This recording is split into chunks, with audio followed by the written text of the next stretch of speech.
Welcome to another PL Together Lounge Talk. I'm Adam Geller, founder and CEO of Edthena, the organization building tools for video-powered professional learning. Today, we're talking with Amy Tepper and Patrick Flynn of Tepper and Flynn. They're the authors of multiple books that draw on their experience having been teachers and school leaders. Their most recent book is called Learner-Focused Feedback, 19 Strategies to Observe for Impact. Amy and Patrick, thanks so much for joining us. Thanks for having us. Thanks, Adam. So I think when we talk about, feedback and the ideal version of feedback, and we make analogies of, every teacher needs a coach, just like every athlete needs a coach. Of course, if we could wave the magic wand, the coach would be in the classroom every single day, one-to-one, there, just like if you were a golf player, like analyzing that golf swing with you every single day. But that's not what it is. That is not possible. That will unfortunately never be possible. So I kind of want to talk about how school leaders and coaches can get more feedback done, right? Because that's the ideal, but how do we close the gap and live in reality?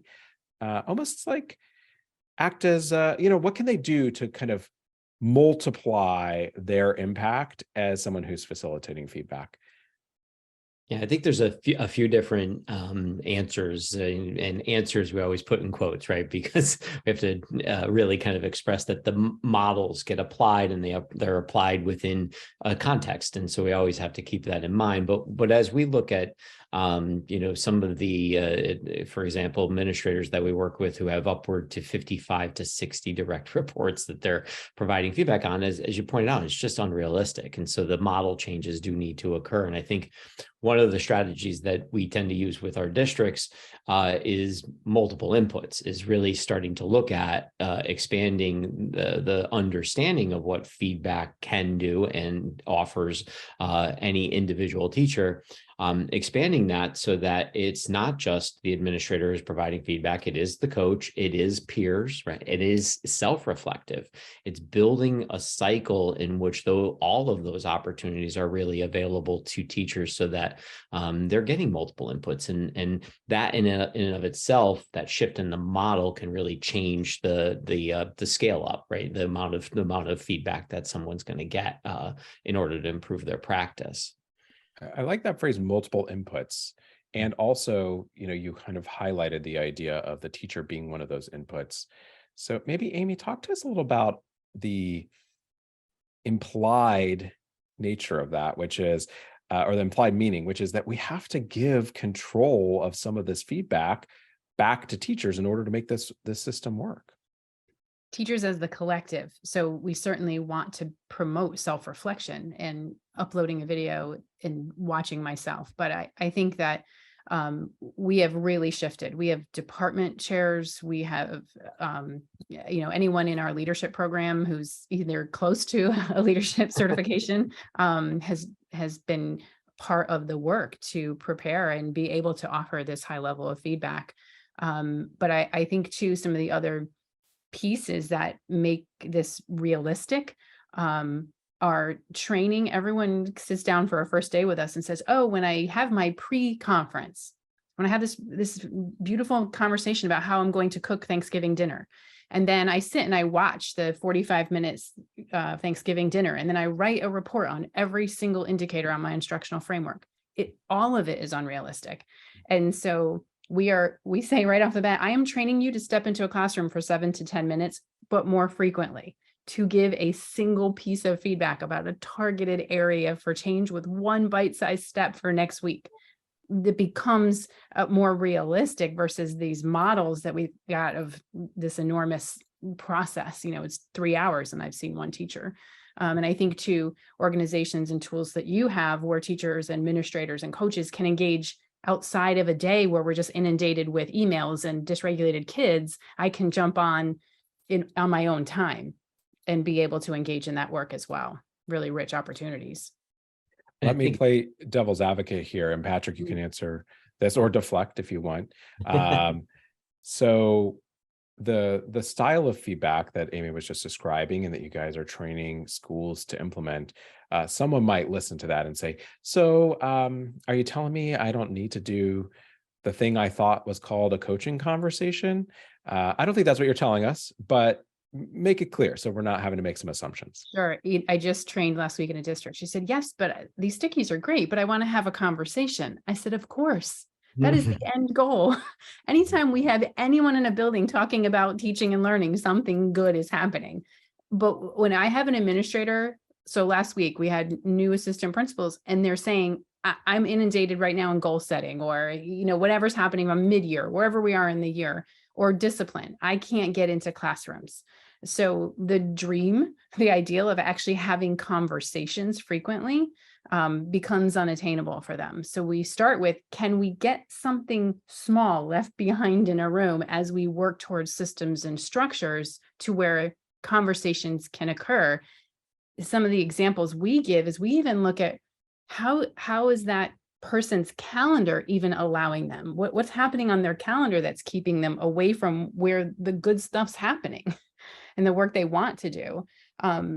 But then you look at the other thing that Patrick and I are very engaged in is working ourselves out of a district. So a train the trainer model to where they learn how to do this work. They don't need an outside consultant to come and support them in this work. They learn how to support themselves in how to create good, highly effective feedback. We call it feedback on the fly. We had to come up with a cute name there, but I think that piece is critical.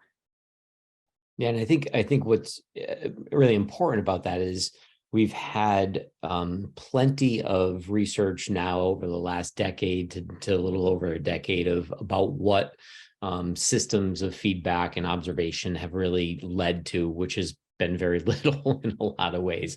And those studies have reinforced that to some degree, not having the right structures, the right types of feedback getting to teachers, it takes away from some of those other more powerful opportunities for growth and for change to occur.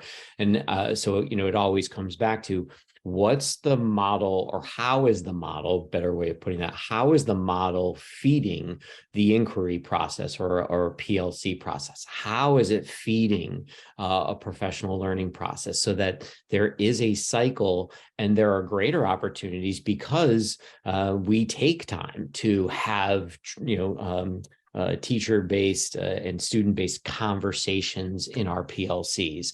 But how is it really created so that there's connections among the feedback as well as the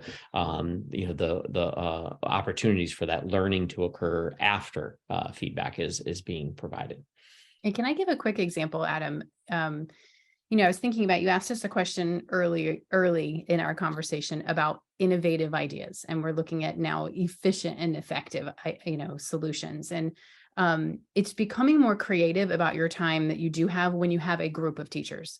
So, I went into a school, I observed 9 brand new teachers. I had just had professional learning with them. I wanted to see how they were implementing that professional learning, because the next week I had another professional learning session with them. I set up stations for them to engage in so that I could then confer one-to-one while they were in stations. So I created a classroom, basically a blended classroom.